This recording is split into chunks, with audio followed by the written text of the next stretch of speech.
எனக்கு ஒரே ஒரு காரியம், Indian blood should not be shed on a foreign land. Number 1. Okay.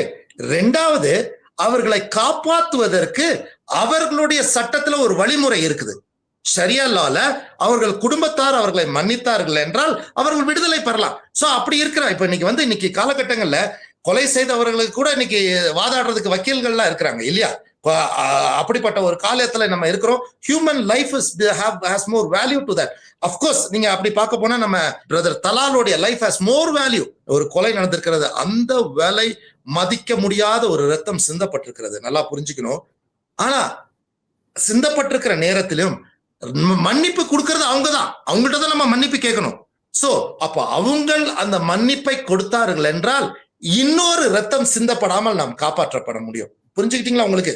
So அப்போ there is a legal way of doing it. அப்போ அந்த லீகல் வே இருக்கிறனால தான் அந்த லீகல் சோர்ஸ். அப்போ நம்ம I am not God to punish anybody. and நல்லா புரிஞ்சுக்கிட்டீங்களா? அப்போ நான் கடவுள் இல்ல, நான் உண்மைகளை தெரிந்தும் அறிந்தும். அப்போ நீங்க ஏன் அதை பண்றீங்கன்னா, ஐ வேல்யூ லைஃப்.